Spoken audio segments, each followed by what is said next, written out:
Good afternoon, ladies and gentlemen, dignitaries, awardees, distinguished guests. Today, we would honor eminent teachers from Delhi. We'll pay respects to our friend, colleague, IMA past National President Dr. K.K. Agarwal.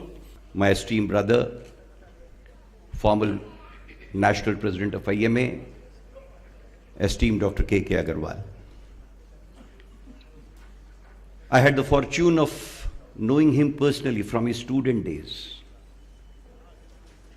And as luck could have had it, when Dr. K.K. Agarwal passed his MD examination in flying colors, with extraordinary brilliant studentship to his credit, as the then Dean Faculty of Medicine, I was telling Arun Agarwal Sarji that I had the fortune of presenting Dr. K.K. Agarwal for the conferment of his MD degree at the convocation along with the Honorable Vice Chancellor.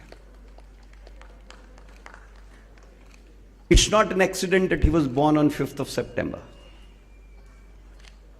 Coincidences are not accidental. People who are destined to be actualizing, the birth dates also follow suit. And therefore, perhaps in the truest possible traditions, with the Teachers' Day is expected to be working out for all of us. Dr. K.K. lived as a legendary role model in its realistic sense, and therefore, on this Teachers' Day, very humbly, with all humility at my disposal, with utter respect and sense of onus and thankfulness, I thank Almighty to have blessed me with this opportunity of being a personal party to that particular conferment.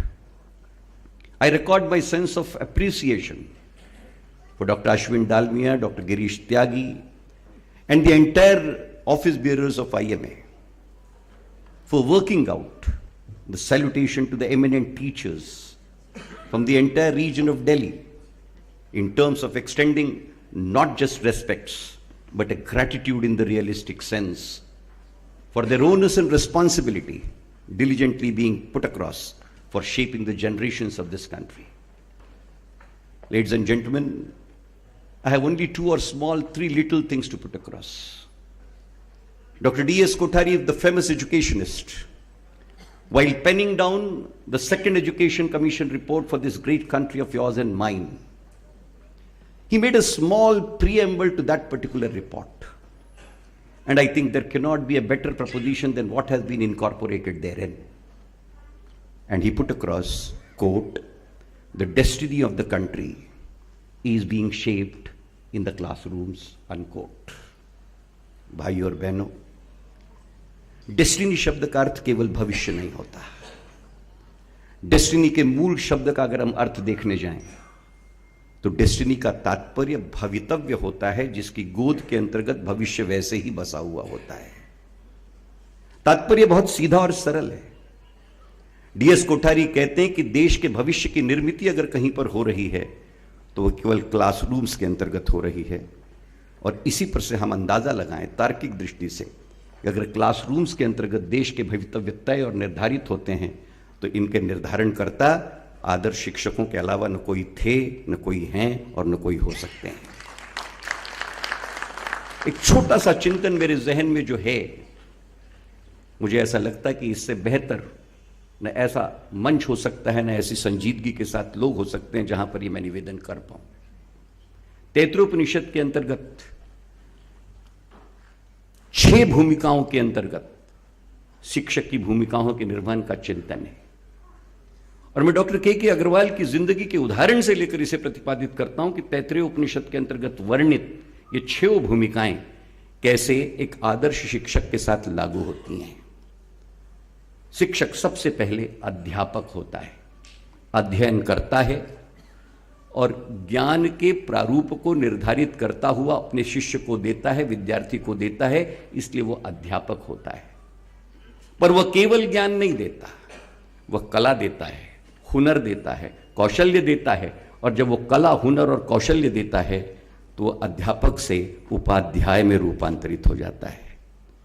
वह केवल कला और कौशल्य नहीं देता, एक कदम आगे बढ़ता है, वो जीवन के अंतर्गत भाव देता है, व्यवहार देता है, कौशल्य देता है, जिसे हम आज अफेक्टिव डोमेन या कोनेटिव डोमेन कहते हैं, उसका वह निर्धारण करता है। और जब वह यह करता है तब वह उपाध्याय से आचार्य में बदल जाता है। इन सारी वस्तु स्थितियों का एक कदम आगे बढ़कर जब व्यवहार के चिंतन में उसकी उपयोगिता और उपादेयता को निर्धारित करता हुआ सदर्श चिंतन प्रस्तुत करता है, तो आचार्य से एक कदम आगे निकलकर पंडित हो जाता है। और इसके बाद वो जीवन की सम्यक दृष्टि जीने की कला और विधान के साथ जब प्रतिपादित करता है स्वतः के उदाहरण से, तब वो जीवन का दृष्टा हो जाता है। और जब अनुदार के साथ, अनुराग को, सेल्फ लर्निंग की संज्ञा के साथ विद्यार्थी को जोड़ देता है, तब मित्रों वह गुरु हो जाता है। The continuum which I am wanting to describe in the context of a role which is beginning with the role of adhyapak, getting converted into role of upadhyay, getting converted into role of pandit, getting converted into role of drishta, getting converted to role of acharya, getting converted into role of drishta, and finally getting converted into role of guru. आप देख लीजिए इस continuum के अंतर्गत, these are the 6 roles which a teacher is expected to be putting across for the learners. हम उपनिषदीय परंपरा के निर्वाहक हैं।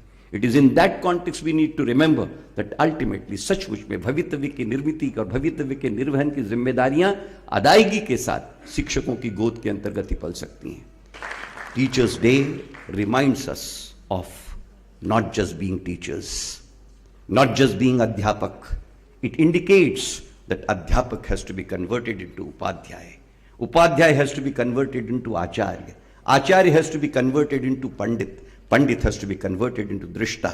Drishta has to be converted into guru. And all this is possible if the teacher is motherly. It is that sense of concern.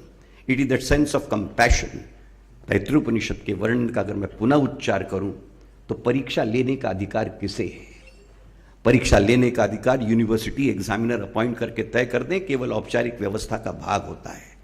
परीक्षा लेने का अधिकार तैत्तिरीयोपनिषद कहता है उसे है जिसने जिज्ञासा का समाधान किया हो, जिसने विद्यार्थी को जिज्ञासु बनाया हो, जिसने विद्यार्थी की चेतना के अंतर्गत जिज्ञासा प्रतिपादित की हो, और जिस जिज्ञासा को प्रतिपादित करके उसके उत्तर के वहन करने का उत्तरदायित्व तो निर्धारित कर दिया हो, उसे परीक्षा लेकर सर्टिफिकेशन का अधिकार है।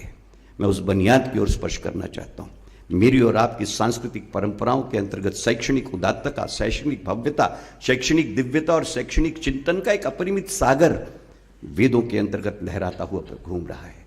आइए हम और आप मिलकर उस परंपरा के प्रामाणिक, निर्वाहक, निर्णायक और जिम्मेदार शिक्षक बनकर अपनी भूमिकाओं की अदायगी करें। मैं समझता हूं इससे बेहतर तोहफा और इससे बेहतर मान्यता हम शिक्षक देश की निर्मिति के अंतर्गत दूसरी अदा कर सकते हैं, ऐसा मानने का कहीं कोई कारण नहीं। आइए आज के उस पुनीत अवसर पर जहां पर हम शिक्षकों का सम्मान कर रहे हैं, शिक्षकों के सम्मान के पीछे की भूमिका अगर मैं सोक्रेटिस के शब्दों के अंतर्गत उल्लेखित करूं तो बहुत मार्मिकता के साथ वो कहता है, हम एक ऋणानुबंध की अभिव्यक्ति कर रहे हैं। We are expressing a sense of our gratitude, and that gratitude is not that we are obliging, we are recognising. हम अपने ऋणानुबंध के तहत उनका सम्मान और सत्कार करना चाहते हैं। किस पृष्ठभूमि के अंतर्गत?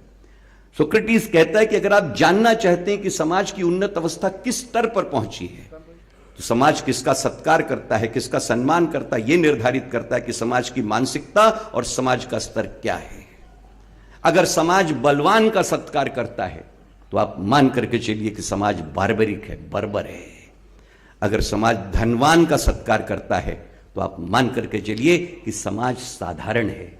पर समाज अगर गुणवान का सत्कार करता है तो आप मान करके लीजिए समाज उन्नत है, प्रतिभा संपन्न है, प्रतिभाशाली है। और यह गुणवत्ता, गुणवान और गुणवत्ता को सातत्य के साथ निर्माण किए जाने की पाठशाला के प्रयोजन का और उसके उत्तरदायित्व का सत्कार मैं मानता हूं। और इस सत्कार के अंतर्गत मैं नहीं समझता कि there could have been a better way in really saluting and recognising the real teachership of doctor K Agrawal. मैं अपनी तरफ से, वीणा बहन बैठी हुई हैं, मुकुल भाई हैं, जस्टिस साहब हैं, मुझे सौभाग्य है कि मैं संघी परिवार से नागपुर का होने के कारण केवल परिचित नहीं, अत्यंत निकट का संबंधी रहा। आदरणीय गिरधारी लाल जी के साथ मेरे पिताजी मैट्रिक तक क्लासमेट रहे हुए हैं, उस आधार पर भी मैं तो मैके का आदमी हूँ। और मैके का आदमी निश्चित तौर के ऊपर मैं अपने दामाद के शब्दों के लिए अगर न खड़ा हो तो शायद भूमिकाएं आधी और अधूरी रह जाएंगी। अपनी ओर से केवल इतना कहना चाहूँगा कि यूं तो जीने के लिए लोग जिया करते हैं, लाभ जीवन का नहीं फिर भी लिया करते हैं, मौत से पहले मरते हैं हजारों लेकिन जिंदगी उनकी है जो मर के जिया करते हैं। के अग्रवाल उस शख्सियत और उस अहमियत का तकाजे का नाम है।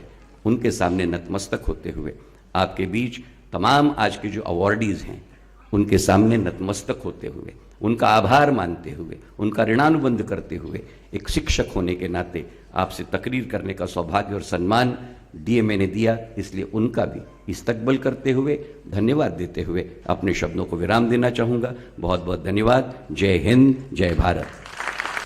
Namaskar and good afternoon to everyone. My being here is not planned and scheduled. मैं उत्तराखंड हाई कोर्ट का चीफ जस्टिस होने के नाते नैनीताल में रहता हूँ, पर इस वीकेंड पे मैं यहाँ कुछ काम से आया और ये फंक्शन था, तो इसको मिस करना बिल्कुल गलत होता, तो मैं इसलिए यहाँ हूँ। पहले तो मैं आप सबका आभार प्रकट करना चाहूँगा अपने तरफ से कि आपने मुझे सम्मानित किया और यहाँ बुला के और बैठाया, बहुत बहुत शुक्रिया उसके लिए। इतने सारे डॉक्टर्स के बीच में बैठा हूँ, मेरे को अपने स्कूल के दिन याद आते हैं। जब हम 11वीं और 12वीं में पढ़ते थे तो सबसे ब्रिलियंट स्टूडेंट्स जो थे स्कूल में वो मेडिकल सेक्शंस में होते थे, और मैं उन सब के सामने यहाँ बैठा हूँ सबके साथ में, और मैं खुद एक काफ़ी एवरेज स्टूडेंट था, तो इसलिए और भी आप सबके लिए बहुत इज़्ज़त है मेरे दिल में, सभी डॉक्टर्स के लिए। बस इतना कहूँगा कि मेरी 2 बहनें वसुधा और वीना, मेरे एक छोटे भाई भी हैं यूएस में, तो हम 4 भाई बहन इस तरह से। और मैं हमेशा इस बात का बड़ा मेरे को गर्व रहा है कि मेरी दोनों बहनें जो हैं वो ऐसे इंसानों, ऐसे व्यक्तियों से उनका संबंध हुआ, उनसे शादी हुई जो पूरे देश में उनका नाम। मेरी बड़ी बहन वसुधा, मेरे बड़े जीजा जी हैं मिस्टर मुकुल रोहतगी, जो मेरे गुरु भी रहे इस प्रोफेशन में। जब मैं ज्वाइन किया तो मेरे मुकुल जी के साथ मैंने काम शुरू किया और बहुत कुछ इनसे सीखा, तो ये मेरे गुरु हैं। और डॉक्टर अग्रवाल तो सभी के गुरु रहे हैं। हम सब ने देखा है किस तरह से वो सबको इम्पार्ट करते थे एजुकेशन, कितने सिंपल वर्ड्स में। मुझे अच्छी तरह याद है जब वो मूलचंद में थे तो उनको उस समय जिज्ञासा हुई और उनका इंटरेस्ट हुआ, वो उन्होंने किताबें उठा के पूरा पुराण और वेदांत, वो किताबें किस तरह से लेके और पढ़ा करते थे। और उसके बाद में वो हम सबको बैठ के जो पढ़ते थे उसकी व्याख्या करते थे, उसको समझाते थे। और आप सब ने सुना ही होगा किस तरह से वो अलग अलग, जैसे गणेश जी हैं तो उनका पूरा वो स्वरूप कैसा है, वो क्या इंडिकेट करता है, उनकी क्या व्याख्या है, वो सब हमें समझाते थे। कोविड के टाइम उन्होंने किस तरह से ओपीडी अपनी होल्ड करी और कितना लोगों को ढाढ़स दिया, कितना लोगों को प्रोत्साहन दिया कि इससे आप लड़िए, इससे आप कैसे बाहर निकलेंगे, किस तरह से उन्होंने लोगों को ट्रीट किया। खुद कोविड से सफ़र कर रहे थे तब तक भी वो ट्रीट करते रहे। तो हमारे लिए तो एक पर्सनल लॉस तो है ही हमारे परिवार में, पर उनके लिए जो प्रेयर मीटिंग हुई जो सारा दिन चली ऑनलाइन, उसको देख के हमें भी अंदाज़ हुआ कि कितने लोग पूरे देश में और दुनिया में उनको फॉलो कर रहे थे, किस तरह से लोगों को उन्होंने ट्रीट किया उस दौरान। तो आप सबका बहुत बहुत आभार है। मैं ज़्यादा टाइम नहीं लूँगा। We are all here to hear my guru Mukul Rohatgi जी, और बहुत अच्छा दिन है। टीचर्स डे के इस मौके पे मुझे भी ये मौका मिला कि मैं अपने दोनों गुरुओं को याद करूं और उन्हें अपना आभार प्रकट करूं. Thank you so much. Thank you. नमस्कार.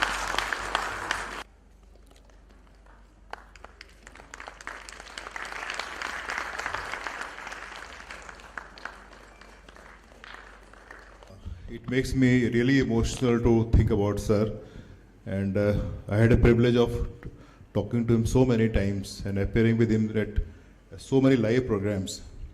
He would just call me at times कि 7 o'clock का प्रोग्राम आता था, 6:30 बजे फ़ोन आता, अरुण रेडियो जा. मैंने कहा क्या है sir?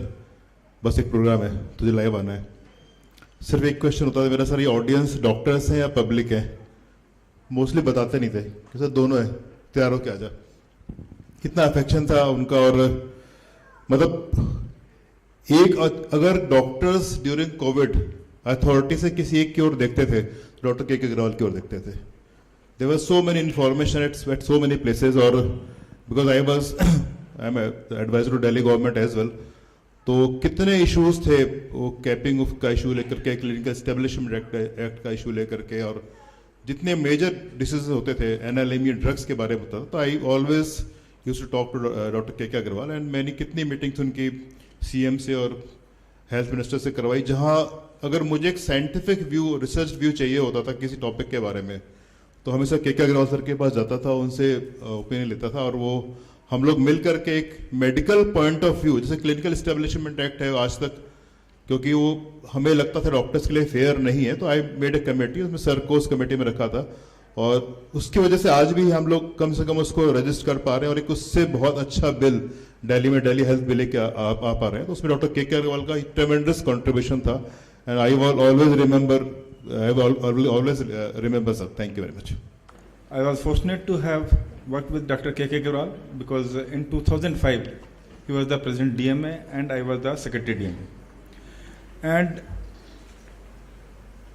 I fought the election against his wishes because he was supporting another person. I was from the another group as DMA and IMA की जो राजनीति हमारी चल रही होती है. But the day, on the day 31st of that when the election was held, after the election he called me, doctor Tyagi जो हो गया ना. उसके बाद से जो 365 डेज का जो वर्कअप उनका था, every day there was some activity at Delhi medical association regarding the medical fraternity. So these kind of. Then we work closely at Delhi medical council for 10 years with Dr. K.K. Agrawal, and he was have lot of ideas for the patient, for the doctors, for the general public, कि उनको कैसे हम उसको benefit करें. मैं सिर्फ 4-5 because कि जब हम मेडिकल एथिक्स पे बात कर रहे थे तो for the litigation I just word use the ABCDE. यहाँ पर डॉक्टर के अग्रवाल का attitude and availability.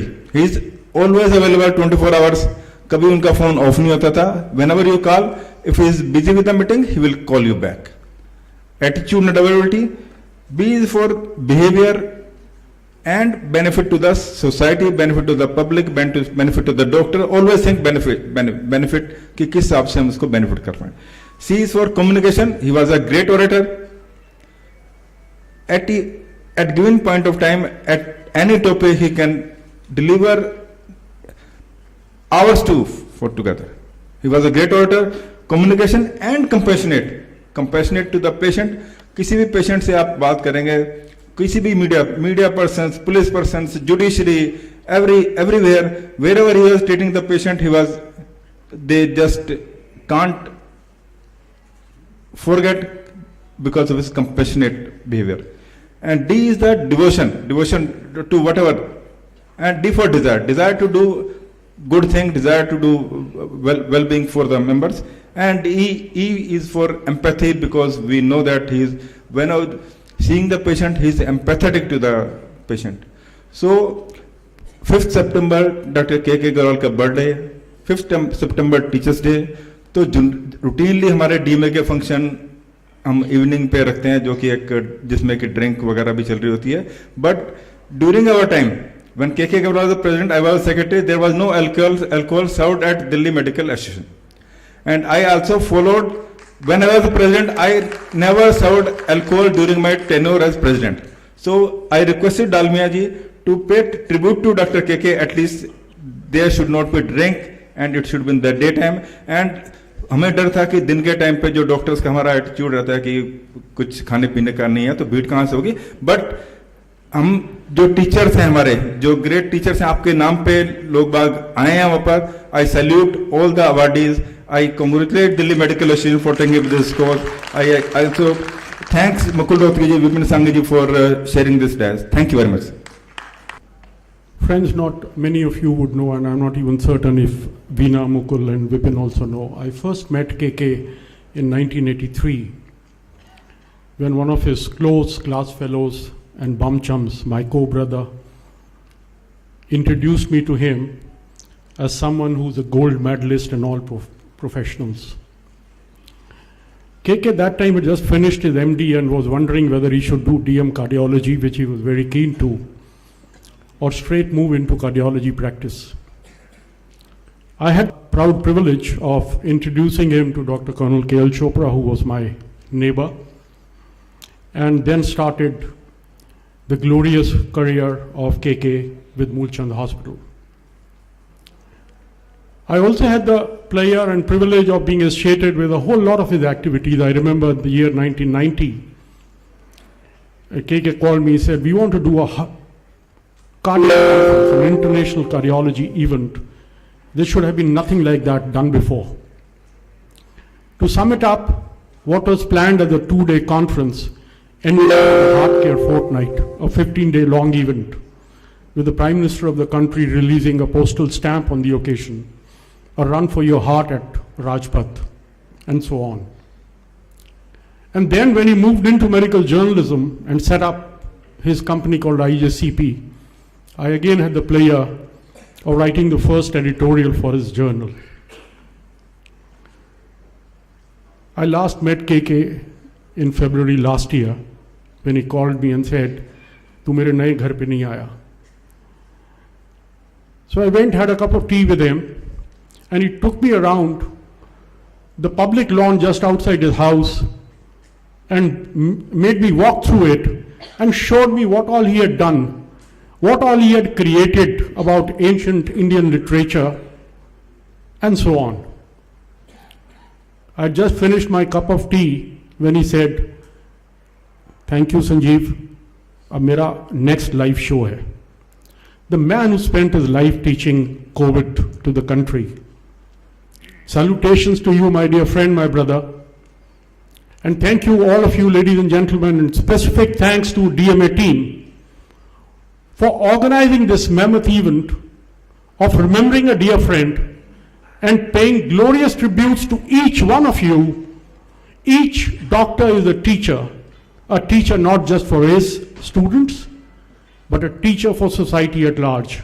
And that's what KK told us, taught us, and we all witnessed. As a mark of respect, and more as a mark of love, for our dear friend and colleague Dr. K.K. Agarwal, the Delhi Medical Association has instituted an annual Dr. K.K. Agarwal Memorial Oration Award.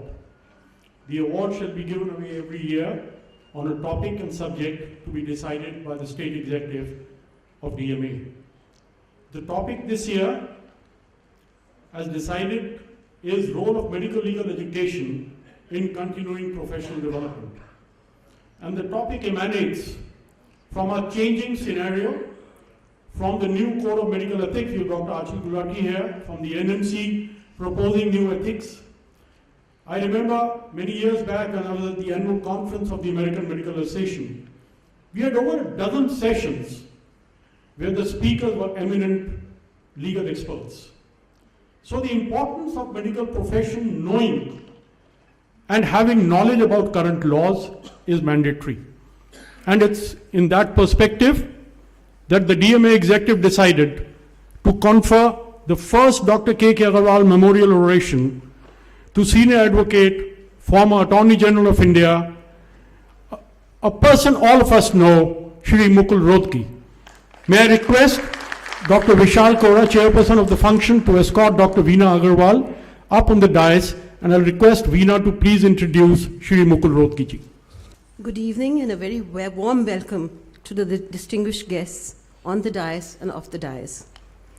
Before I move on to introduce the most important guest of today, I want to express my heartfelt thanks to Dr. Ashwani Dalmia and his team for starting an oration in Dr. KK's name, a befitting tribute and recognition of the brilliance and dedication that KK stood for all through his short but meaningful life. The legend that Dr. KK is, the life that he lived, and the people that he touched through his passion for the cause, be it doctors' welfare or public service, it is only natural to have another legend to deliver the first oration instituted in his name. Mr. Mukul Rohadgi needs no introduction, especially for those whose skin he may have saved through his legal acumen, and all those who aspire to get him to save their lives in future, keeping in mind the current scenario of the medical profession and the things that doctors are facing. Still, it is my pleasure and privilege to give you a brief about Shri Mukul Rohadgi, senior advocate and former Attorney General for India. Born on August 17, 1955, Mr. Rohadgi completed a commerce course from Delhi University in 1975, went on to obtain the LLB degree in 1978 from Bombay University. He was admitted on the rolls of the Bar Council of Delhi as an advocate in May 1978. He was designated as a senior advocate by the High Court of Delhi in 1994 at a relatively young age of 39 years. In November 1999, he came to be appointed as the Additional Solicitor General of India by the Government of India. The tenure ended only in May 2004 with a change in the government. As a law officer of the Government of India, he handled myriad matters in the Supreme Court of India and various high courts, not only for the Union government, but also various state governments and public sector enterprises. In June 2014, the present government appointed him as the Attorney General of India. Mr. Rohadgi is highly regarded in political, constitutional, as well as corporate litigation with equal measure. Being one of the busiest lawyers at the Supreme Court of India today, he has appeared in litigation involving varied areas of law, including constitutional law, commercial and corporate law, criminal law, property law, arbitration law, personal laws, maritime laws, anti-dumping, taxation, armed forces, service matters relating to patents, trademarks, copyrights, and industrial designs. He has been mentioned as a notable practitioner by Chambers and Partners and as a leading senior counsel by Legal 500. In January 2010, India's leading newspaper, The Times of India, mentioned him in the list entitled India's Top 10 Lawyers. He has been invited to attend and present papers at various international law seminars and conferences. In 2006, he was chosen by the then Chief Justice of India to be a part of the Indian delegation at the Indo-British Legal Forum held in Scotland, where he presented a paper titled Impact of Environmental Law on Human Rights. Mr. Rohadgi was awarded the National Law Day Award for 2008 by the Honorable Prime Minister of India with a citation for his erudition and vast experience in the practice of unflinching support for the basic rights guaranteed under the Constitution, and conferred the doctorate in law by Fakir Mohan University, Odisha, in the year 2011. He was invited to attend the Indo-Australian Legal Forum in March 2015 at Canberra, Australia, by the Government of Australia and the High Court of Australia, its highest court. Mr. Rohadgi was also invited to participate in the 13th meeting of the Prosecutors General of the Shanghai Cooperation Organization, member states, hosted by the Republic of Kazakhstan in August 2015. Being featured as a legal eagle in a book called Legal Eagle, Stories of the Top 7 Indian Lawyers, published in September 2015, Mr. Rohadgi has been conferred with the Doctor of Laws, Honours Causa by the Amity University, UP, in November 2016. He has been appointed as the eminent jurist member in the selection committee of Lokpal and Lok Yuktas by the Government of India. So this was about Mr. Rohadgi, the successful advocate. But I have the rare distinction of being able to talk about him as a person. After all, a Sali is called the Adi Gharwali for a reason. Mukul is my definition of a family man. He's the most helpful, fun and kind person I have known. Thoroughly disciplined and very hardworking, he also gives equal importance to family and friends and having a good time. I could go on and on, but as time is short, without further ado, I present to you Mr. Mukul Rohatgi to deliver the first Dr. KK oration. Hearty welcome, Mukul.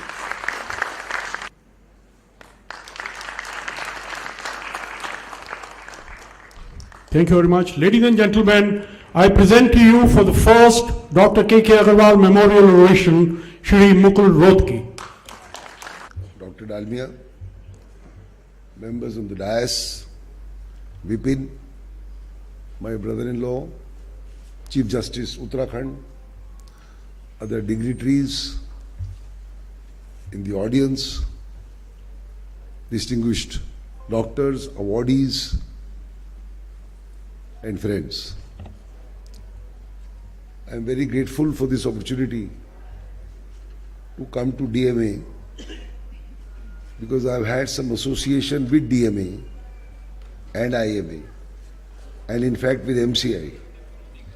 Not only in legal cases, but because the office bearers in the past, including presidents, have been known to be, apart from KK, apart from certain other persons, Ketan Desai, for example. I remember him because there was a lot of litigation that we used to do in MCI, in the High Court, Supreme Court. I must have done the largest number of cases relating to recognition of medical colleges in the erstwhile MCI from all states. So I think I have become maybe 20% as a doctor myself because I know how many faculties you have, what is the level of doctors you have, what are the consultants, what are professors, what are readers, and so on and so forth.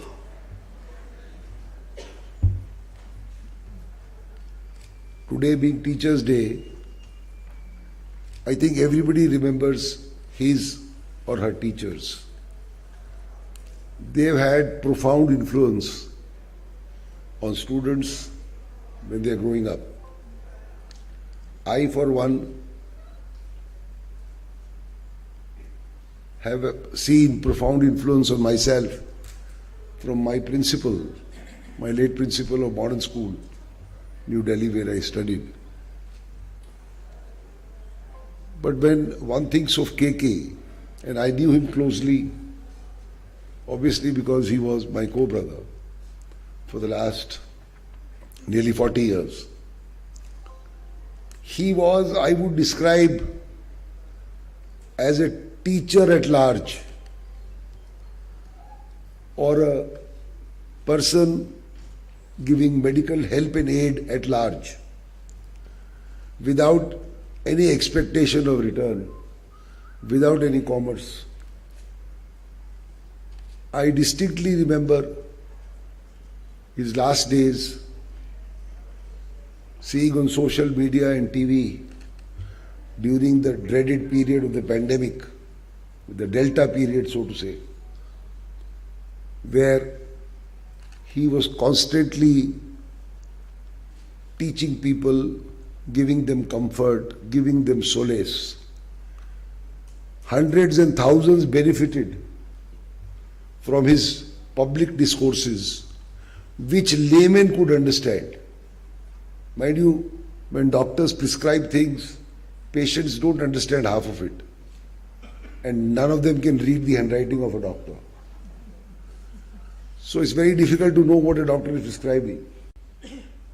And doctors also tend to prescribe huge number of tests.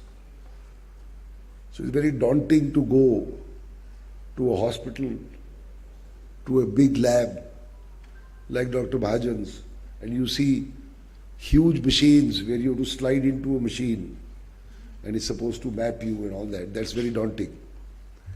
But as far as KK was concerned, he would explain things, like a layman. If you do this, this will be the result. He would treat the disease, but he would also try and tell you what you should do so as not to get the disease.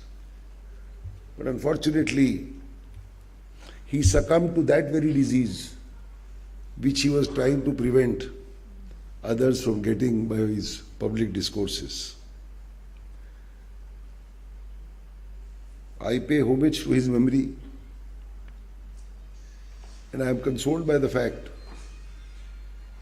that hundreds and thousands of nameless and faceless patients, public and other people who saw those discourses in India and abroad have really benefited from that, and therefore his life was not ordinary and it did not go in vain.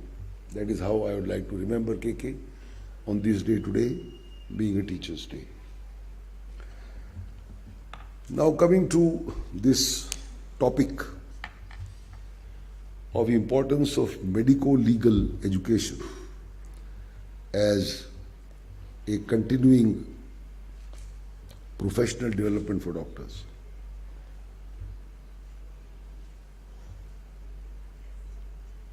Doctors undoubtedly are the cream of society, and as Vipin said, mostly students who did well in schools took the choice of becoming doctors, spending years and years in the course, in postgraduate,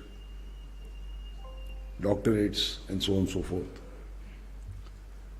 But what has happened is that today medical practice is not what it was 50 years ago, where you would generally have a physician who would attend to most of your major needs, sitting in a small clinic or a shop.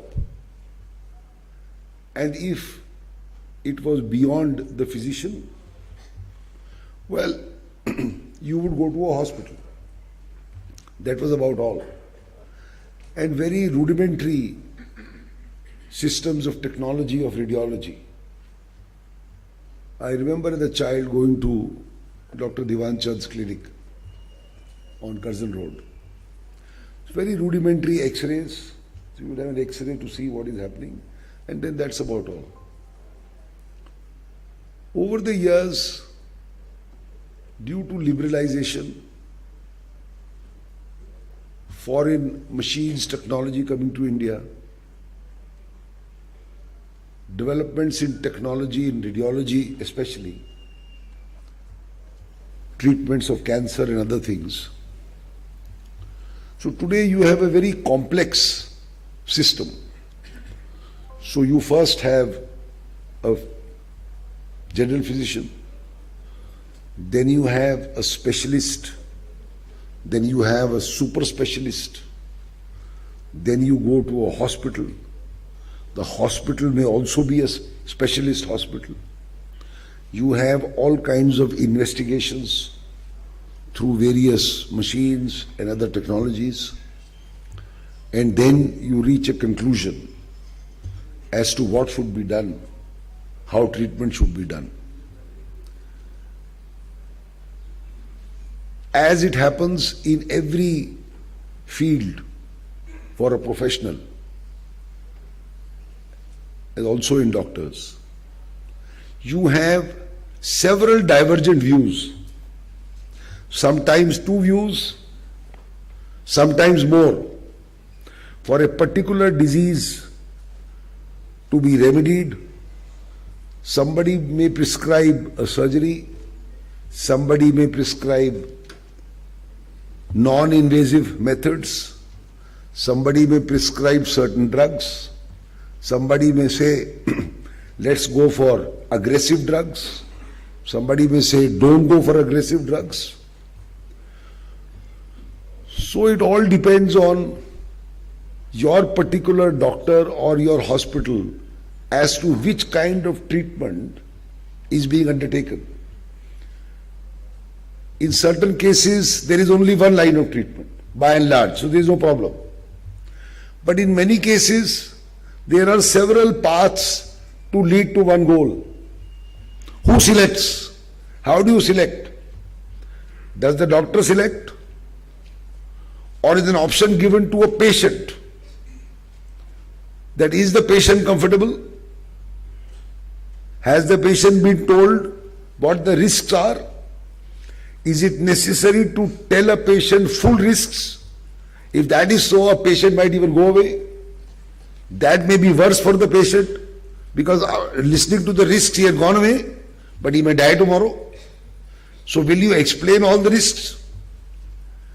If you do, this is what happens. If you don't, somebody will say, look, you didn't even tell a patient what the risks are. Today it is commonplace. Say you have a surgery, so you will have to have anesthesia. I mean, nobody will say that you should not have anesthesia.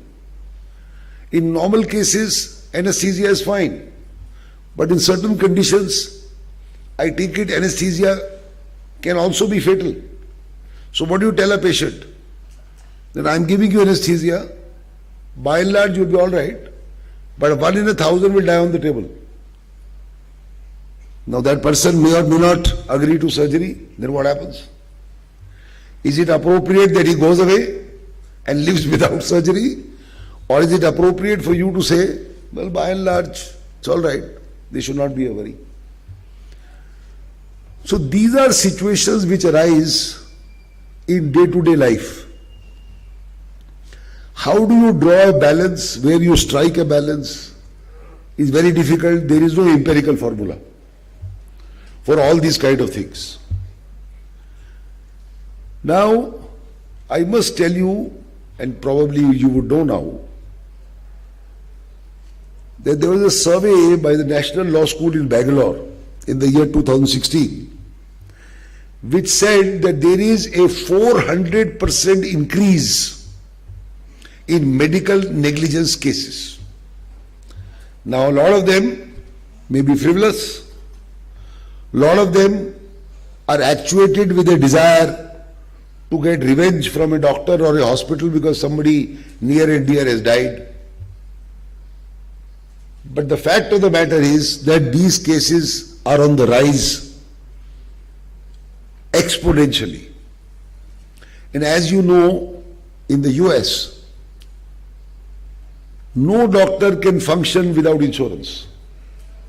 Because one case of negligence proved against a doctor would finish not only him but his generations economically. So there is insurance. In insurance, the value of that business in the US is $10 billion. That's about, if you multiply it by 80, it'll be about 80,000 crores. That's the value of the insurance in the US. Now, I don't know whether, I personally don't know whether doctors take insurance here or not. My impression is that most doctors do not.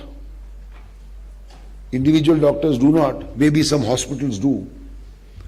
But the level of medical negligence liabilities in this country has still not reached anywhere near those proportions. You know, it's still in lakhs, 10 lakhs, 20 lakhs, 30 lakhs, which probably some people can bear. But that is something which all of you should introspect, either as a body. You know, you have things like group insurance. So one can take a group insurance. Factories and other industrial houses take group insurance for 200, 500 employees of all levels. You could probably look at group insurance in hospitals, individual insurances, or insurances on the basis of members of an association. But that is something which I think all of you should look at. All of you are educated, you are intelligent. But this is how, unfortunately, the world is approaching. That's the first thing I think you should also introspect and find out what you people are doing. The second important part is that every doctor, in whichever field he is, should always keep in view the concept of medical negligence which amounts to criminal negligence. In law, the law says that if you cause death, say by a rash or a negligent act, then you are guilty of a particular offense. A rash act is usually used in rash driving cases. A negligent act can include medical negligence, it can include many other things. For example, there was a case in a hotel on the particular floor, there was no railing, proper railing. The person went near that edge, fell down and became a paraplegic. Happened in one of the hotels here. So that is negligence of the hotel, the contractor, whatever it is. But in cases of medical negligence, what you must always keep uppermost in your mind, that there are people who want to take advantage of doctors, people who want to take revenge, people who want to take advantage of hospitals, thinking that hospitals and affluent doctors have big pockets, so let us start some case against them. Police, unfortunately, knows nothing about medical negligence. Some case is started, which is very unfortunate. Then it goes to a judge. The judge has to decide. The judge is not a doctor. And we don't have in this country any special law relating to medical negligence. So it is tried as a rash or a negligent act, like a normal case. So we don't have a law. Maybe you should ask the law minister or the government to have a look at this and create a law. You have a regulator. The regulator is MCI. But there is no law which clearly defines medical stroke criminal negligence. Let's say in a host of cases, surgeries, other treatments, so on and so forth, at what point will a particular thing turn into negligence, and at what point it will remain a view of a doctor to take a particular course. So it's a very, very thin line, and we don't have that law. So when any of you, in whatever disciplines you are, once you are acting, one broad principle for you is to keep abreast not only of technologies in your field, say in radiology we were talking about. The old days you had only an X-ray. 200 years ago there was no X-ray. Today nobody relies on X-ray. You look at ultrasounds and MRIs and so on and so forth. They bring their own problems of excessive radiations. You insert dyes. A dye can have a reaction. So all good things also bring some bad elements with it. So you have to remember that there are people in this world who are wanting to take advantage if something goes wrong. Therefore, what should you do? Basically, I would think that you should be abreast with all technological advances in medical science, in your own field, and wherever machines are used for those machines. For example, is it possible today to conduct a complete investigation without, say, an MRI or an ultrasound or something like that? Suppose the doctor says, I believe in myself and I can look at the pulse, the face, the tongue and the eyes, and I can tell you what the disease is. I am not interested in any ultrasound or any MRI at any cost, absolutely. Would that be appropriate today? While the normal body of doctors would say, no, you require this and this investigation minimum, and then you take a call. What would be the position in such a case if something happens?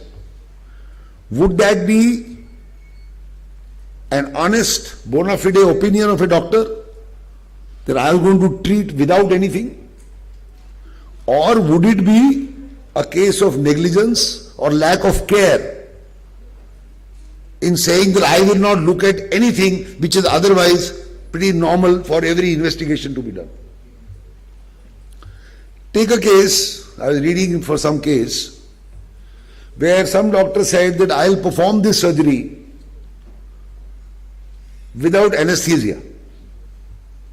Because 200 years ago there was no anesthesia. Today, is it conceivable that you would perform a reasonably biggish surgery without anesthesia?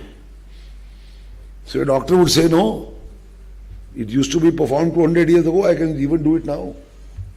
Because anesthesia has a risk, you may die, 1 in a million.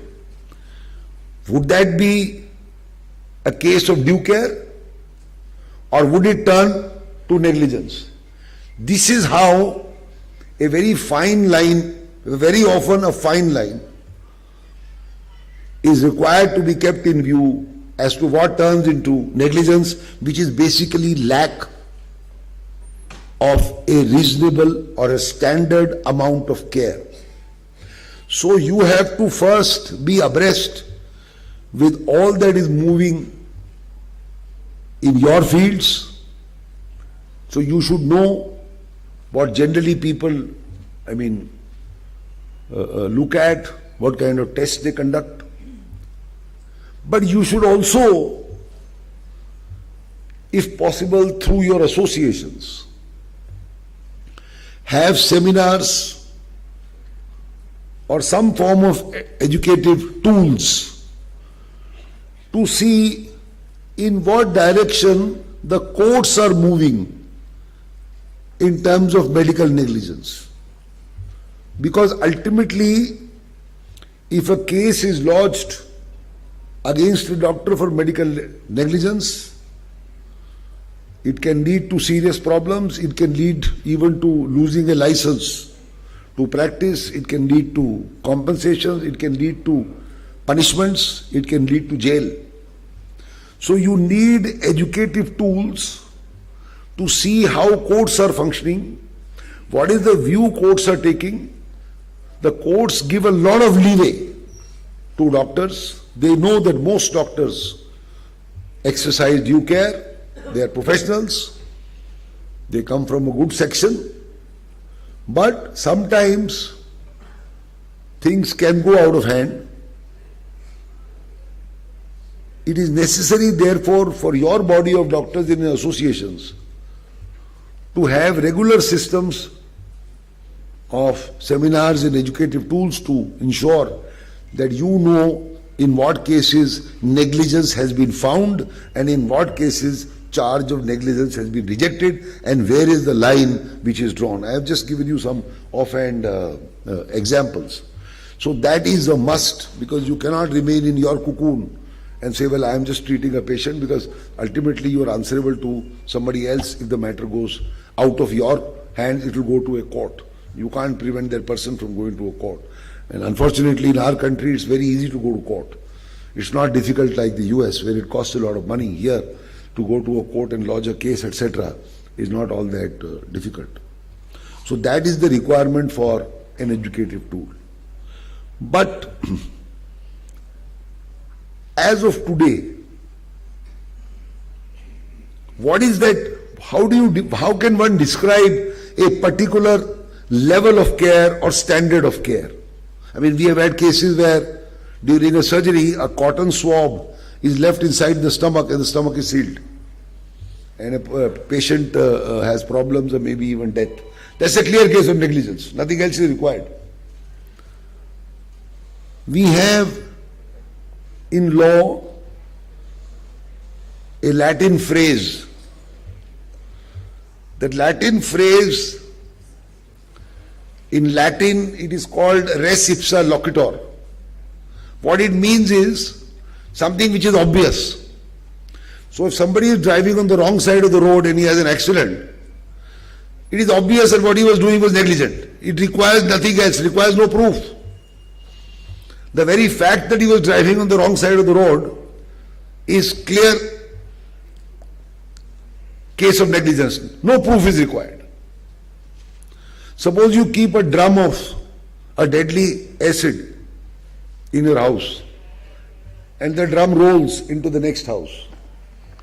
Somebody touches it and dies or something happens. It's a clear case of negligence because you allowed that to go. You have a ferocious dog. You don't keep the dog on leash. The dog bites somebody outside. It's a clear case of negligence. The swab business is a case. We've had cases in England, we've had cases in India, where a doctor in a hurry, without proper care, leaves a swab inside or something like that, and a person dies. So what is that level? I can tell you, when I was looking at this, I came across an old judgment of an English court delivered in 1956-57. I don't know if you are aware, it's called the Bolam test. Bolam. I mean, most doctors would probably know what is the Bolam test. Mr. Bolam was suffering from some depressions. In those days, it was called electroconvulsive therapy. Electric shocks, I take it. Now, there were three schools of thought. One,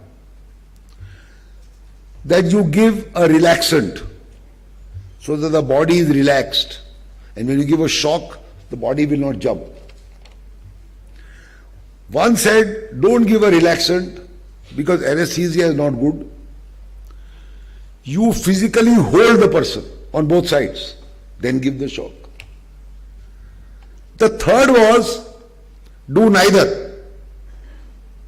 No relaxant, because there is a chance of a fracture when the body reacts that way.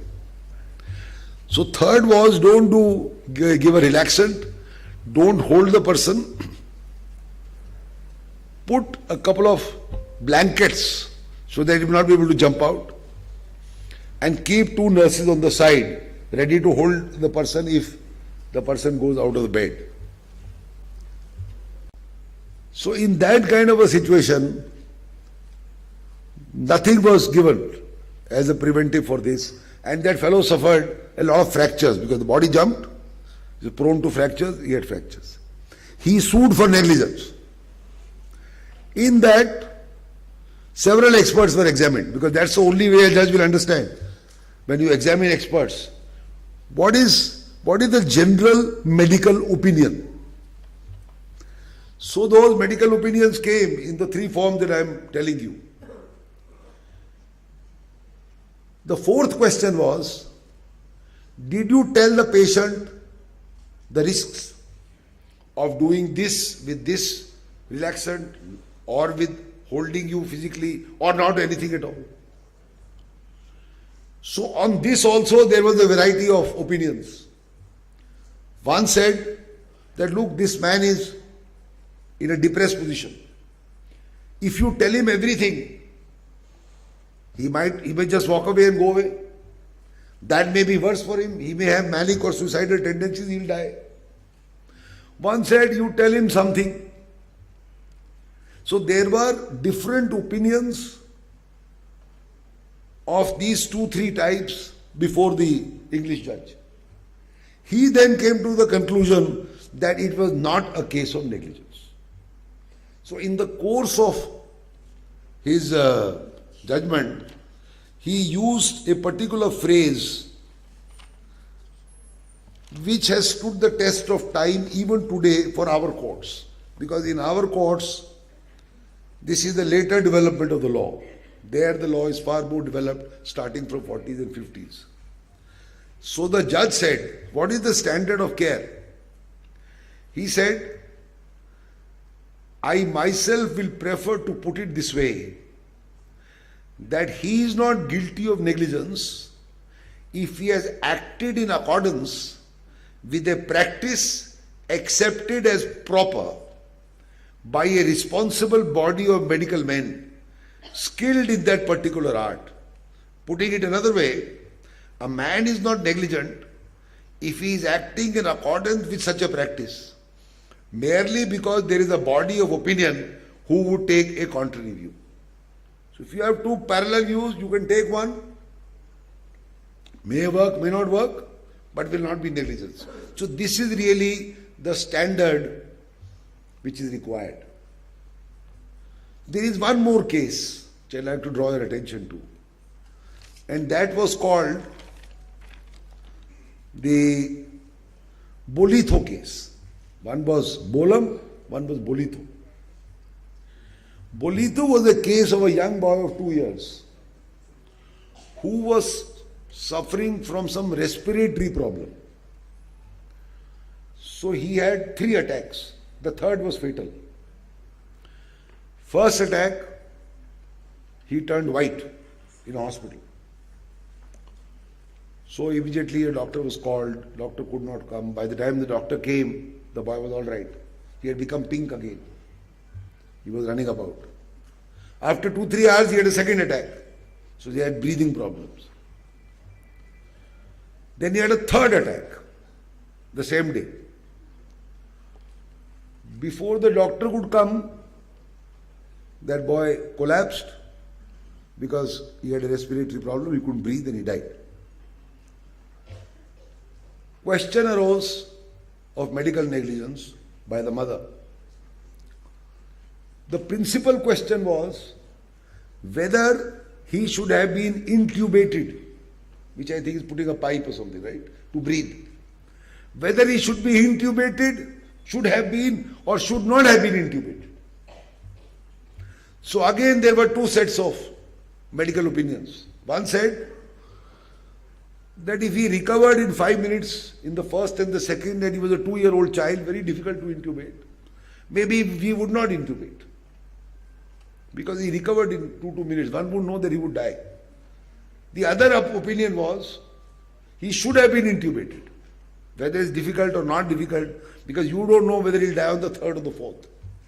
Now with this body of opinion, all the courts, the first court, the second court and the House of Lords, said that the hospital and the doctor were not negligent. So these are it's rather difficult, it's not easy to understand. But basically, we have had a lot of Indian cases now. I did a case last year of a case of knee replacement. And nobody dies in a knee replacement case as I know. That was a case of a young doctor whose knee was being replaced. So that doctor also knew what is the knee replacement and stuff like that. But in some rare situation, something happened with that knee replacement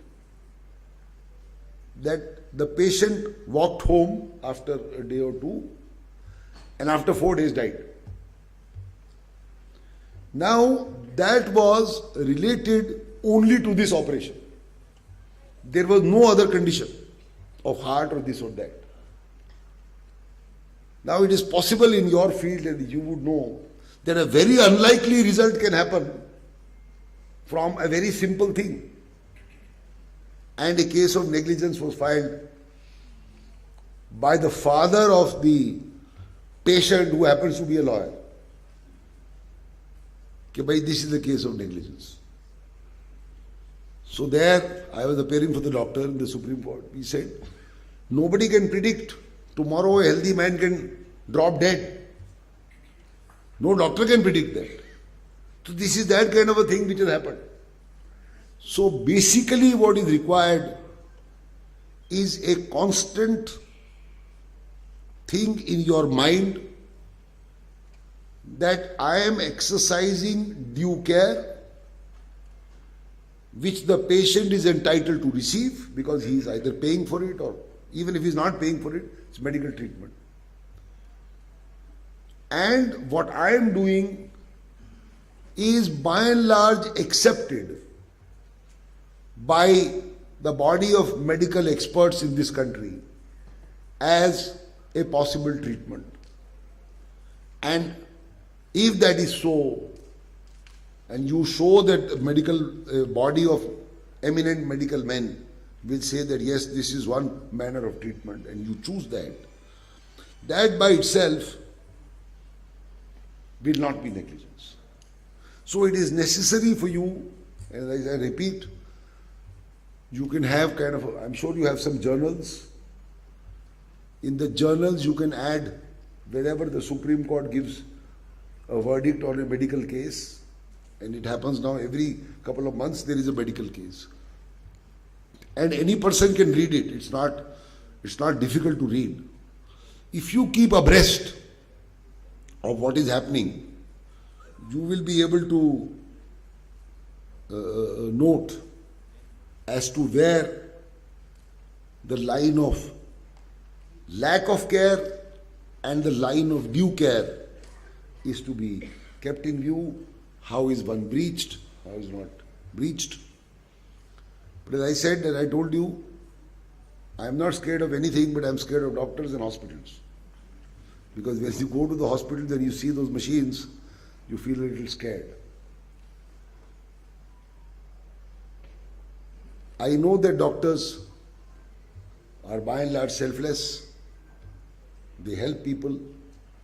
It's unfortunate that we have a body of people who do these kind of cases or even violence against doctors. It's absolutely unacceptable. I think the government should make laws and make a law for medical negligence and also provide very stringent penalties if action against doctors are taken in this revengeful and prejudicial manner. A doctor spends his life, half his life studying and then does all this. It's very, very unfortunate that this has happened.